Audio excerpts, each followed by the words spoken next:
Yan, magandang araw po mga kababayan. Ngayon po ay pupunta tayo sa school ni Jeff dahil susunduin po natin si Jeff ngayon.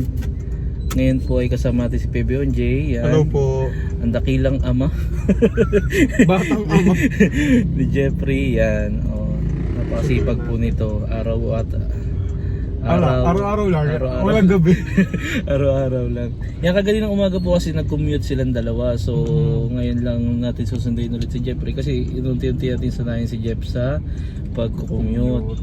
Para po kahit minsan kasi hindi natin masasabi, may busy din si PBOJ. Lalo na po ngayon. Makauwi si Jeff. Kasi lalo na ngayon, ikakasal po siya. Prepare po ng kanyang wedding, no? Yan, ngayon po ay first time ko din sumama dito sa pagsundo kay Jeff. Actually, Hindi, nasundo di ko ba na rin. sumunod ka na? Ay, sumundo Sumundo ka na rin ako sa kanya, pero hindi ko na-upload yun kasi ang ingay ng sasakyan. Wala akong magandang video. Sabi ko, sabi ko kasi, gamitin niyo yung ano. Sabi ko hindi ko na ma-upload kasi baka marindi yung mga manonood natin. Yung mga kababayan Kasi po, natin. ang sabi ko talaga kay Jeffrey, wala siyang ibang sasamahan. Kundi ako, si Brad TV. O halimbawa, nakita niyo si Tatay Hernan niya. Yun. Yun lang. O kaya po, si Brad TV po minsan yung pagkaano, di susundo kay Jeffrey. Hindi nga lang bumayahati ni Brad TV dahil si Brad TV po ay umagang patanghali na uwi. at siya po ay may trabaho din. Kaya ito ngayon po kasama tayo dito sa pagsundo kay Jeff. Yan, kumusta lang natin si Jeffrey. No? Kung paano talaga yung pagsundo na ginagawa sa kanya kasi ngayon, ayun, katulad niya kaganina, sabi ko nga tinuturuan na si Jeff magunti-unti dun sa pagko-commute para susunod siya na lang yung pagka hindi free yung time, no, yung schedule na mahatid at sundo siya, makakauwi siya mag-isa. Saka pag nasanay na po si Jeffrey, siya na talaga yung magbabiyahe dito mag-isa. Kaya wag po kayong maiinip, matututo din po. Kasi alam nyo po, mahirap po kasi na si Jeffrey, hayaan na namin ngayon. Wala pa po siyang isang buwan na napasok. Ang hirap po. Siyempre po, kahit pa paano ay inuunawa din natin si Jeffrey kasi bago pa sa Davao, hindi naman kasi siya natawid ng ganito. At sobrang delikado po talaga sa mga sasakyan dahil napakarami sa akin dito, hindi kami katulad sa kanila. At hindi po lahat ng mga driver ng sasakyan ay talagang nag-iingat din. Totoo po yan. Kaya mas minabuti namin na edit sundo na lang muna si Jeff. Pero unti-unti. Kasi kanina sinubukan ko siyang patawirin Kaming dalawa ay ginaguide ko. Talagang takot tumawid si Jeffrey. As in, talaga.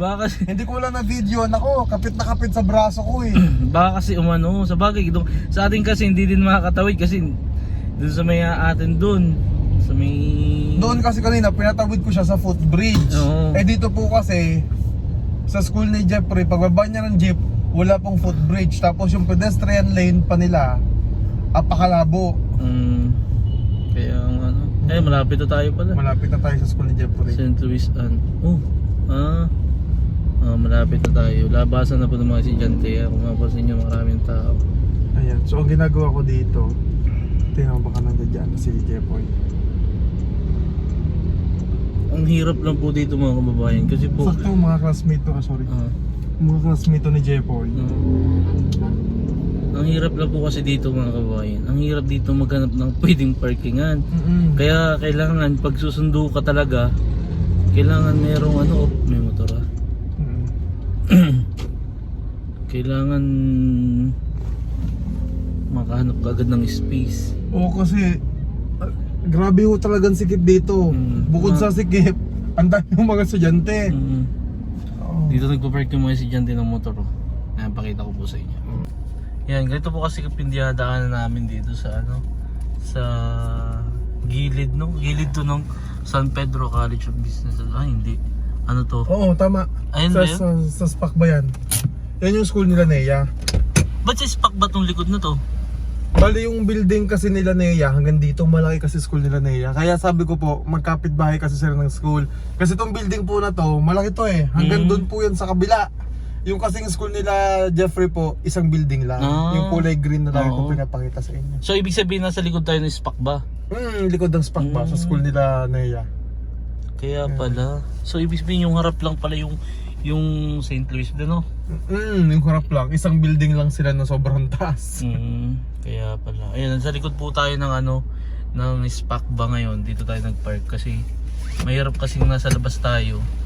Dahil po sikip. Madami mga motor na nakagarahe kasi mga kabataan, yung mga estudyante dito po nagpa-park. No? Naka-prepare para talaga to sa mga motor nila. Ang dami nakapila dun sa ano, hanggang dulo. Hanggang dulo to eh. Si Jeffrey po, nag-usap na kami niyan. Pagka hindi niya ako nakita dyan sa harapan. Dito talaga yung parking space namin. Dito ko lang niya Dito siya hanapin. bababa. Halimbawa, wala siyang nalobad siya or wala siyang load. Kaya Alam niya kung saan ako pupuntahan. Nandito na kami sa school ni Jeff. Ayan. Nakahanap tayo ng parking. Well, usually hindi pa tayo ng parking na lang. Kaya po yung school ni Jeff. Napakalaki pala ng building nila to. Tapos may chapel dun sa baba. May chapel din, oh. Chapel ba yan? Dito ako nagpa-park talaga. Kaya lang. May ano, Okay na yung masikip. lugar. Okay na tayo doon. Sisikip tayo dun. Pero dito talaga ako nagpa-park. Kahit na yung motor dyan. Oo. Kasi Ay, sabay kasya naman isa pang sasakyan. Fiesta po kasi dito. oh, yun. May fiesta na ba? Nag-fiesta mo pala Dito dito. po yung school ni Jeffrey. Tapos, dito ako naghihintay. Diyan ko siya hinahatid. Nakakita ako dyan sa building nila. Yung ba hagdan nila? Kala ko hagdan nila yun. Exit. Okay din naman. Maganda naman yung building. Malaki. Mataas. Diba? Ilang palapag po yan. Diyan ko kasi inaabangan si Jeffrey. Diyan. So pag nakita ko na siya bumaba dyan. Dito? Lahat ng estudyante dyan na baba? Dyan po pala yung daan. Yung pinaka-pathway, no? Yan. Gusto may ano na yan. Yung... Kaso baka nasa labas yun. Hindi, alam niya, dito pupunta yun. Alam niya? Kaso ngayon wala po kasi si Jeff. Ilipat mo kaya dito? Yan po mga kababayan, at dito po tayo ngayon sa... Yan po yung building ng school ni Jeff, no? Hintayin po natin siya dito. Yan, kasama po natin si PBONJ, nandun lang siya. Ililipat po yung sasakyan. Kaya dito muna tayo. Yan. Natin si Jeff makalabas. Yan, naglipat po kami ng sasakyan. Dito kami malapit sa ano, sa labas para pagkalabas ni Jeff, makikita niya agad yung sasakyan. Yan. Tapos PBONJ. Ilipat na po natin dito para mas makita tayo ni Jeffrey. Kasi dito niya talaga ako pinupuntahan.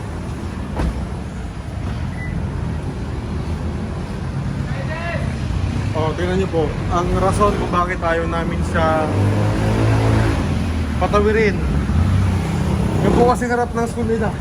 Kaya lang. Highway talaga? Highway talaga. National highway. Oo. Kaya napakaraming ano dyan, sasakyan na daan. Diba? Kaya syempre, kami naman po, mag-iingat ni Jeffrey yung aming ginagawa. Kasi wala pa nga siyang isang buwan dito na pasok eh. Ayan po, ang harap ng kanyang school. Ayun na. Nasaan? Ay, nakikita.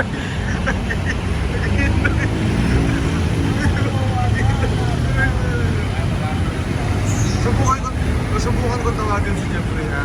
Ayun, Jeff. Ayun, Jeff. Subukan ko tawagan. Nagantay na siya. Baka wala cellphone. Madalas. Hindi, meron yan. Kaya tawagan po ni Bibir Jeff. Tago tayo. Nataguan. Wala ka nga, hindi makunta. Oh my God. Kumawa naman. Ding, ding, ding, Meow, ding. meow, meow. Meow, meow, meow. Hindi po tayo makita ni Jeffrey, oh. Dati kayo siya, hindi po tayo nakikita, oh. Nakita na tayo ni Jeffrey. Hindi tayo nakita, eh. Hindi mo kami nakita. Hindi mo kami nakita. Kaganina ka ba ba? Kaganina ka ba? Kanina pa kami dito, eh. Kanina lang ako dito. Ha? Kanina pa kami nakatambay, tinitingnan ka namin, hindi ka namin nakita. Ay, ka namin makita, hindi ka... Yun na nga po kanina eh. Dito ka pupunta kasi nandiyan yung sasakyan. Diyan nagpa-park si Tito Lord J. Ha? Dito ka pupunta kasi nandiyan yung sasakyan. Dito ang usapan natin. Oo. Kaya kung mag-compute tayo ngayon. Oo nga pala. Pero kasi kami nila. Oo. Ang usapan kasi nila pala magko-commute. Mali ko pala. Kaya pala nagantay sa labas. Buti hindi mo naisipan ako. Sige, ako na lang mag-commute mag-isa. Ayun, naisip mo kanina may nakita kong sasakyan kanina yung para kapit Tanda, may motor. May motor. Sa loob ka na. Doon ka na sa pinaka. Si Jeffrey buti hindi na ano ni Jeff. Yan. Ay nako, may usapan pala kayo eh. Oo nga pala. Tinatawagan kita, hindi ka nasagot. Lubat. Ayan. Oh, yan po yung school ni Jeff tapat. Dito naghihintay si Jeffrey. Ayan, dyan oh. Ang dami pong estudyante dyan oh. Nakatingin yung mga estudyante. Sabi niya, sino ba yun? Sino ba yun? Sino ba yun? BBJ yan. Yun na, ay puti. Sumay, babalik na abos yung sumay ko, naghihintay sa inyo. Akala ko mag-commute kasi yan ang usapan na. Saan mo bili siomay? Dito. Ang bibili yan dyan?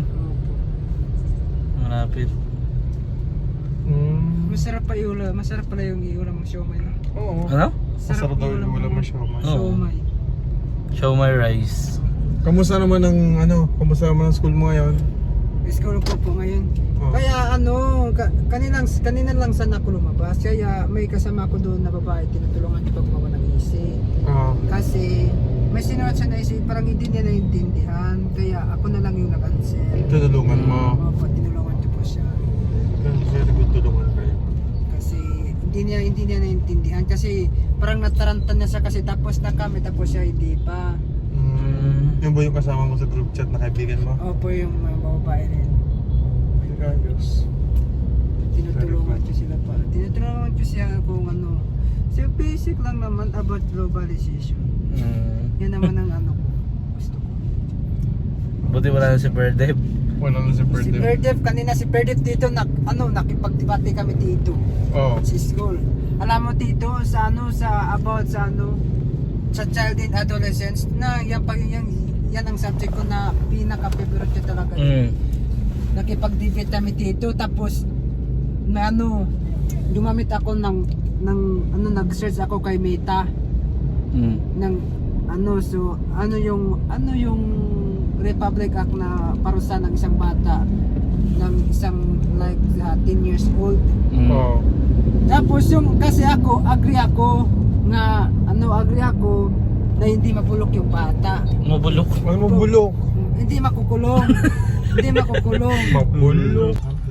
Yan, pauwi na po kami. Malapit na po kami dito sa bahay, no? Maganda yun ako. Yan, ito si Jeffrey. Ang daming kwento po ni Daming Jeffrey. kwento. Tapos excited na naman ako sa next report. Mas may report na daw siya ulit. Hindi So pa. may ka-group ka na? Wala pa po. Wala pa.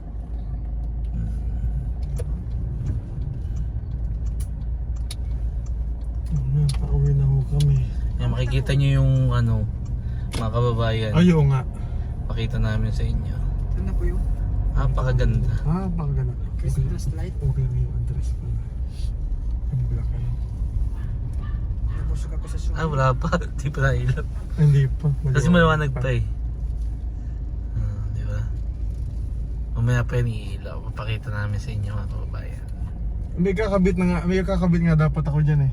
Na? Yung dati pa na yung Yung drop light. dito ko ilalagay sa gilid. Hindi ko na naikabit kasi nakatulog ako tapos may ginawa nga kanina. Ayan. Sa bahay na po tayo mga kababayan. Ay Bukas po nako. yun. Ha? Ang? Oo. Bukas ata. Nandun na TV. Ay nakalock. Ito susi. Magmirinda ka muna. Doon, mabilis mo na. Magbibase ka muna? Okay. Guys, thank you po. Yan. Sige, mag-base ka na muna. Magpalit ka muna ng damit. Bye na. Punta ka dito ha?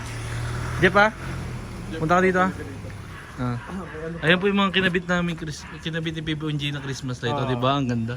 Maliwanag pa lang po kaya hindi siya nagbubukas. So yun, nagbukas na pala yun, nandito sa loob. Last year pa to. Oo, napakatagal na yan. Pag po wala na siya na receiver. Tingnan nyo, gagawa ni PBONG. Tinataklo ba yun? Kasi may sensor po yan. So kapag wala na siya na liwanag, iilaw na po yan. Tingnan nyo po dito sa may puno. Napakaganda po yan. Mahaba po yan mga kababayan, 50 meters. Yan po isa lang po yung labis pa. Isa lang po yung Christmas light na kulay puti. Isa lang yan. Yan, umilaw na rin po yung ating floodlight. Yun mo, walang remote yan walang remote, walang nag-remote So nag-automatic po yung umilaw pagkagabi kasi wala na siya nadidetect na liwanag ng yun po mga street light. Halos karamihan po kasi dito mga na solar na yung gamit nila. Kasi apakalaki tipid po. Alam niyo kung bakit? Yan katulad po niya sa garahe. Di ba? Yung isa po nakatutok din sa may gate. Tapos meron pa dito street light. Apakaliwanag po niyan. Halos kailan pa to? Halos 3 years na to. di ba? Apakatagal na po yung mga solar na yan. Apakaganda po yung mga solar na pinagbibenta ng PB Team Solar. Kaya po sa mga gusto di ba? Umilaw na. Sakto. Ayun na. Maganda. Mamaya yung na yan. Yung kawayan. Yung multi. Yung isa kasing blue doon, ibang variant na yun yung maliit sa doon. So nasisikatan pa siya ng ibang model kasi. So kaya. Yan po yung kanyang mahaba po niyang Ilan na rin yung blue na doon. At yung sa kabayan, pinamulog, pasukin mo sa loob. Ito po mga kabayan, titignan natin yung multicolor yung design. Kasi marami na po nagtatanong sa ating mga kababayan siyempre pagpasok ng bare months, automatic dapat may Christmas light na. Di ba? Kakabit ko pala. Paganda po. Ito po yung dating drop light na binibenta nila. Kakabit ko din dito. Yan po yung kanilang money tray. Pinuno ng Christmas light. Ito po yung sa kawayan. Di ba? Napakaganda po niyan. Isang piraso lang yan isang lang yan. Nagulat nga ako sabi ang haba. Napakahaba. Ilang meters, ilang ang layo nito. Ito na rin, multicolor. May 5 meters to. 6. Ay. Ang ganda. Diba? Diba? Diba? Yan po yung kanilang gawa dito sa Patayin na natin sa kaya.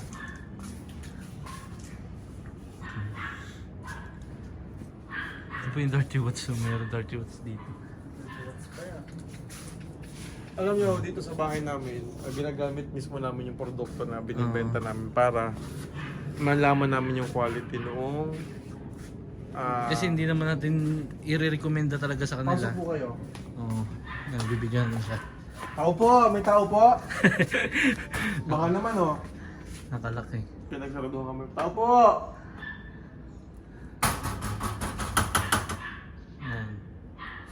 Ayun po yung mga gamit nila dito sa garahe, dalawa agad. Harap. Kasi hindi doon may lagay, kasi po pag nandoon na, pag nasisikatan na yung sasakyan. So, silaw pati do drive. Papasok, ipapark. Dito naman, at least, dito lang sa labas nakatutok yung isang floodlight. Yan po yung mga solar floodlight natin. Yan po, mga ganda po yung mga klase. Ayan, punta natin si PBONG dito sa kanilang bahay. Diba? Tignan nyo po ito. Wala kami ibang gamit na ilaw. Ayan tingnan mo, floodlight. Apakalakas po. Diba? Yan po yung kanyang diba? Parang kuryente talaga Floodlight din po. Yan ang mga gamit namin dito sa bahay. Ito floodlight. Dito po kasi may sila dito. Diba? Dito. Yan, floodlight. Kasi ako na Lalagyan din. maglagay. Ito po yung floodlight din. Napakaliwanag po yan. Ayan, parang may ilaw na di kuryente. Dito din. Floodlight din po yan. Ayun po. Floodlight sa gilid. Napakaliwanag. Ayan din. Kaya po sa mga gusto makatipid ng kuryente, no? Ito po yung the best na kunin ninyo. Kasi ito 100 watts lang po to. Ano pa kaya kung 200 watts yan? O, di ba? Paano pa kaya kung umorder na kayo sa amin? Okay na nyo? Napakalaking ano po yun. Kaliwa, Tama oh. liwanag nga, oh. Liwanag, di ba? Oh. Powered by solar. Ah, di ba? Lalo ngayong ano, Alas dito gamit na solar na lahat. solar na wala dito. Actually, may kakabit ako ngayon. Ayan, oh. Ayan, oh. Napakaganda. Di ba po? Yan.